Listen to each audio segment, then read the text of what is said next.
Hello everyone, welcome back to exam Bachao. मैं हूँ सुजाता और आज मैं लेके आ गई हूँ क्लास 11 के लिए बिजनेस एडमिनिस्ट्रेशन। किस तरीके से हमारा प्रोसेस रहेगा, मैं एवरी वीक फ्राइडे 5 o'clock को एक वीडियो अपलोड करूंगी जिसमें हम लोग ये वीडियोज जो रहेंगी ये शॉर्ट वीडियोज रहेंगी, 10 मिनट्स 15 मिनट्स मैक्स।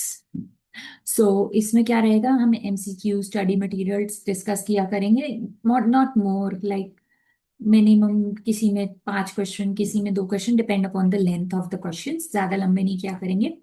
एंड ये इस तरीके से रहेगा। मैं आपको हर क्वेश्चन सॉल्व करने के लिए 5 मिनट्स, एमसीक्यू सॉल्व करने के लिए 30 सेकंड का टाइम दूंगी। आप एक कॉपी और एक पेन लेके बैठ सकते हो एमसीक्यूज के लिए यूजली, और क्वेश्चंस में हम लोग क्वेश्चंस को डिस्कस किया करेंगे और एमसीक्यूज भी बहुत डिटेल्स पे डिस्कस करेंगे ताकि वो किसी भी तरीके से घुमा फिरा के आए, सो you guys can solve it. अगर आपको इसी तरीके से धीरे धीरे प्रिपरेशन करनी है कंसिस्टेंटली, तो आप मेरा पेज फॉलो कर सकते हो और अपनी फ्रेंड्स को भी रिकमेंड करो। एंड बताइए मुझे आप कौन सी सिटी से हैं और आपका कौन सा, मतलब आप कौन सी सिटी से हैं और आपका स्कूल का नाम क्या है। कमेंट्स में मुझे शेयर कीजिए जिससे मुझे पता चले कि जो मेरी ऑडियंस है वो कौन से शहर से है। Alright, let's begin.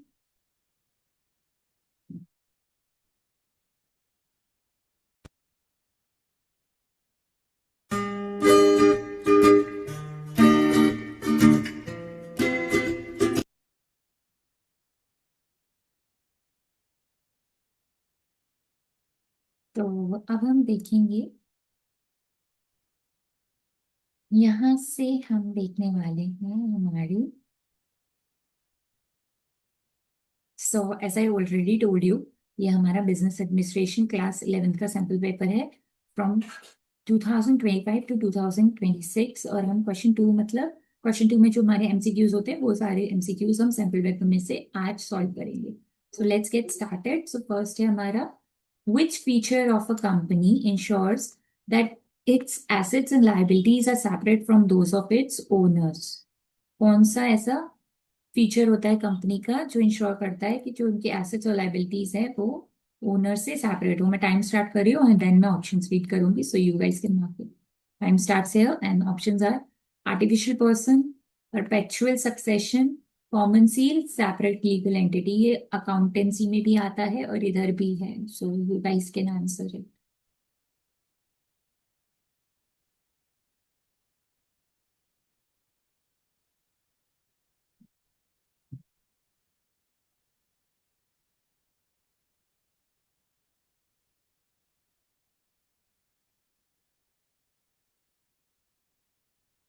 Alright, time's up.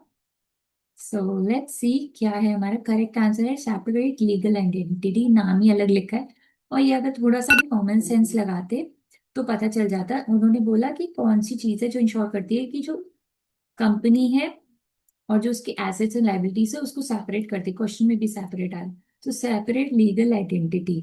So a company finances are distinct from its owner. Owner जो होता है और जो उसकी फाइनेंशियल हिस्ट्री होती है वो दोनों अलग अलग होती है। आर्टिफिशियल पर्सन में क्या है, company is treated like a person. Company को एक पर्सन की तरह माना जाता है, ठीक है, लॉ में। परपेचुअल सक्सेशन, इसमें क्या होता है, सक्सेशन सक्सेस मतलब चलता रहता है ना। तो परपेचुअल सक्सेशन का मतलब होता है अगर तुम, मतलब ओनर चाहे जिंदा हो चाहे मर जाए, कुछ भी हो, कोई पर्सन आए कोई चला जाए, कोई भी हेड डिपार्टमेंट का कोई भी आए, but company continues even if member dies और लीव। मतलब मेंबर जिंदा है मर गया है कोई फर्क नहीं पड़ता, कंपनी चलती रहती है। Next, common seal. Official stem जो होती है कंपनी की उसको कॉमन सील बोलते हैं, जो कि डॉक्यूमेंट्स पे यूज होती है, ठीक है, सील लगाते हैं। Next question is here, what happen if a minor is admitted to the benefits of a partnership. क्या होगा अगर एक माइनर को पार्टनरशिप में लिया जाता है तो उसको क्या बेनिफिट्स मिलते हैं। सो time starts here. His share in property and profit remains the same. His rights and liabilities as a minor continues until he become a partner. He become personally liable for acts of the firm, all of the above.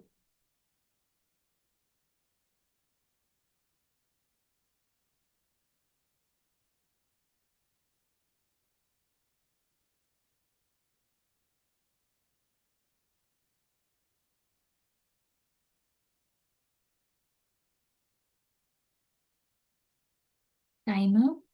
Let's see.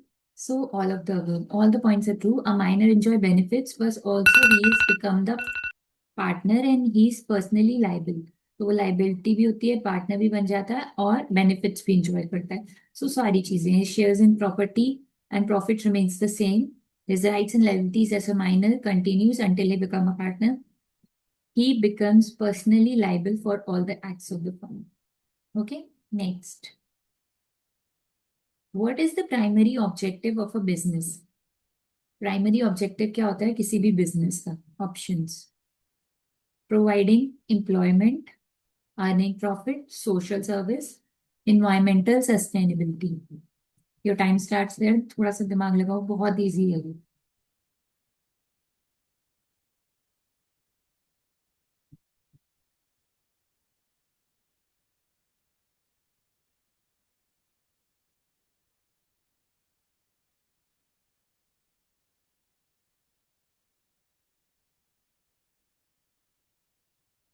Alright, let's see. So earning profit होता है, obviously हर किसी को profit ही कमाना है। While business में provide jobs और service, security, सब कुछ ही प्रोवाइड करता है, बट उसका जो मेन गोल होता है वो प्रॉफिट होता है। प्रॉफिट नहीं होगा कंपनी ही बंद हो जाएगी। सारे काम करता है बट जो मेन गोल होता है वो होता है प्रॉफिट कमाना। All right, let's see the next one. CSR, CSR क्या होता है? Corporate social responsibility. ये भी जो शॉर्ट फॉर्म है ये आ जाती है, इसका क्या मतलब, फुल फॉर्म क्या है? Corporate social responsibility. जैसे जो कॉर्पोरेट्स होते हैं उनकी जो सोशल रिस्पॉन्सिबिलिटी होती है वो क्या होती है, क्यों होती है? चलो ऑप्शंस देखते हैं, टाइम भी स्टार्ट कर देते हैं। Let's see. Focusing only on maximising profit, contributing positively to society through ethical practices, ignoring environmental impact, maximizing shareholders' value at all cost।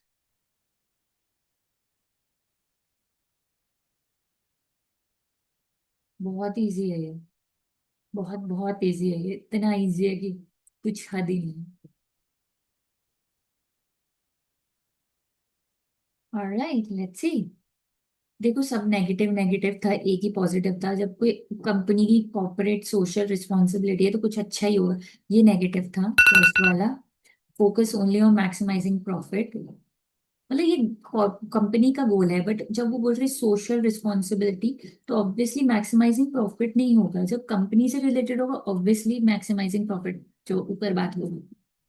But contributing positively to the society through ethical practices, ethically contribute करना positive to the society. Ignoring environmental impact नहीं हो सकता ऐसा।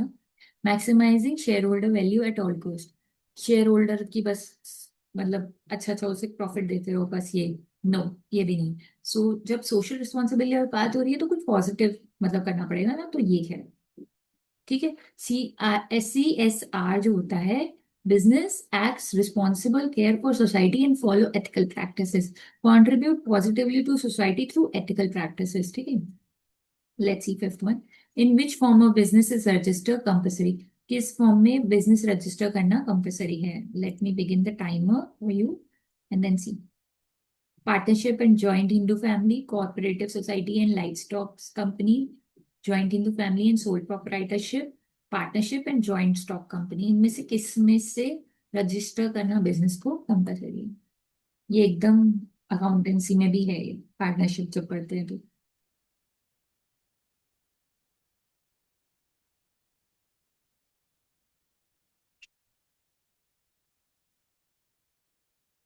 Alright, time's up, let's see.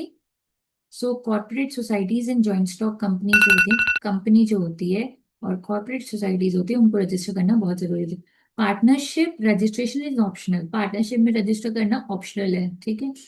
But cooperative society और joint stock companies में register करना जरूरी है, और सोल प्रोप्राइटरशिप में इतनी जरूरत नहीं होती, और ज्वाइंट हिंदू फैमिली में भी इतना कोई जरूरी नहीं होता। पार्टनरशिप में ऑप्शनल है और कॉर्पोरेट सोसाइटी और जॉइंट स्टॉक कंपनी जो होती हैं उनमें कंपलसरी है। Next question, fifth question, six question. Which of the following is not a support service activity for trade? इनमें से कौन सी एक्टिविटी नहीं है not a support service activity for trade? ठीक है। ऑप्शन स्टार ये स्टार्ट हो गया। Banking, warehousing, insurance, mining.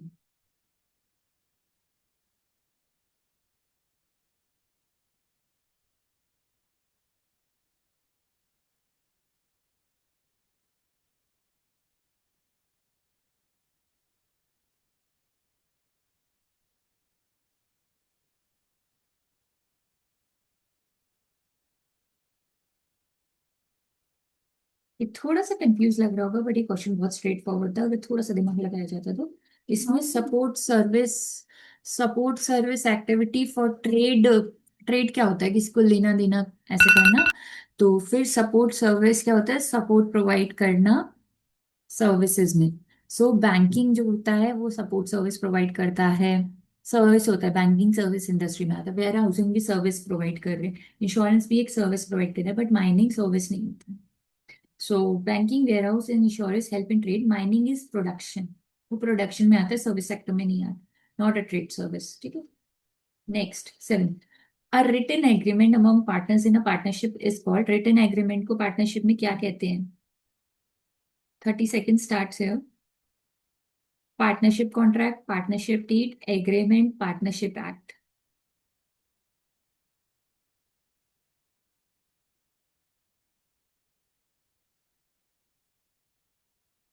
Times is running, very easy, थोड़ा सा दिमाग लगाओ, मिल जाएगा।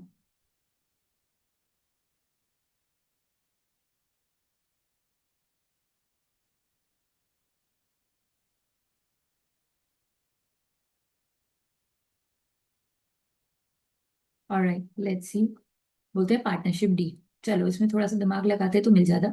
अब इसमें रिटन एग्रीमेंट लिखा है, तो ये ऑब्वियसली एक टाइप ऑफ एग्रीमेंट होता है।